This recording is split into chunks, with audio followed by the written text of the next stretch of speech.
The Lord be with you. I'm Deacon Keith Fournier, and our first reading is taken from the book of Micah. With shepherd's crook, lead your people to pasture, the flock that is your heritage, living confined in a forest with meadowland all around.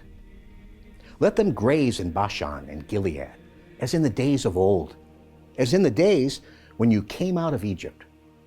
Grant us to see wonders.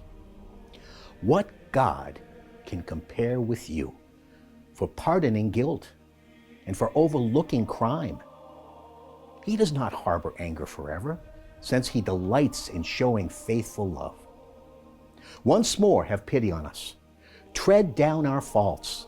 Throw all our sins to the bottom of the sea. Grant Jacob your faithfulness and Abraham your faithful love, as you swore to our ancestors from days of long ago. And our response is taken from Psalm 103. Bless Yahweh, my soul. From the depths of my being, his holy name. Bless Yahweh, my soul. Never forget all his acts of kindness. He forgives all your offenses, cures all your diseases. He redeems your life from the abyss, crowns you with faithful love and tenderness. His indignation does not last forever, nor his resentment remain for all time. He does not treat us as our sins deserve, nor repay us as befits our offenses. As the height of heaven above earth, so strong is his faithful love for those who fear him. As the distance of east from west, so far from us does he put our faults. A reading from the Holy Gospel according to St. Luke. The tax collectors and sinners, however, were all crowding round to listen to Jesus. And the Pharisees and scribes complained, saying, "This man welcomes sinners and eats with them." So he told them this parable. Then he said, there was a man who had 2 sons. The younger one said to his father, "Father, let me have the share of the estate that will come to me." So the father divided the property between them. A few days later, the younger son got together everything he had and left for a distant country, where he squandered his money on a life of debauchery. When he had spent it all, that country experienced a severe famine, and now he began to feel the pinch. So he hired himself out to one of the local inhabitants, who put him on his farm to feed the pigs. And he would willingly have filled himself with the husks the pigs were eating.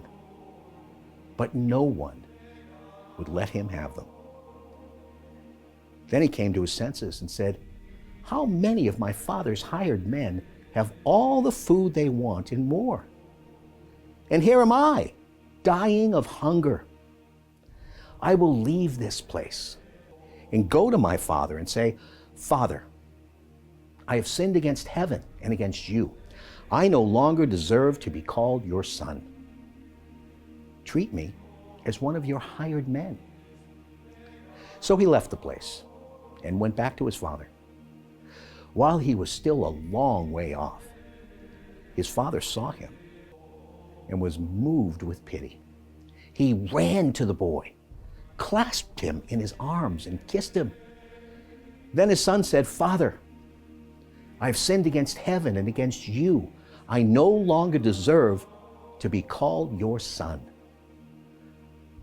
But the father said to his servants, 'Quick, bring out the best robe and put it on him. Put a ring on his finger and sandals on his feet. Bring the calf we've been fattening and kill it.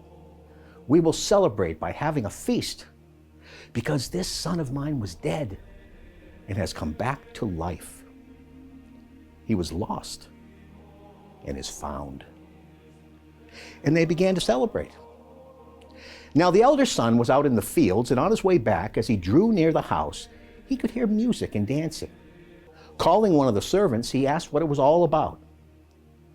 The servant told him, 'Your brother has come, and your father has killed the calf we had been fattening, because he has gotten him back, safe and sound.' He was angry then and refused to go in. And his father came out and began to urge him to come in. But he retorted to his father, "All these years I have slaved for you and never once disobeyed any order of yours. Yet you never offered me so much as a kid for me to celebrate with my friends. But for this son of yours, when he comes back after swallowing up your property, he and his loose women, you kill the calf we had been fattening." The father said, "My son, you are with me always, and all I have is yours.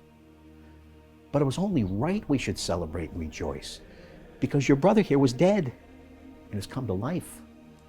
He was lost and is found." The Gospel of the Lord.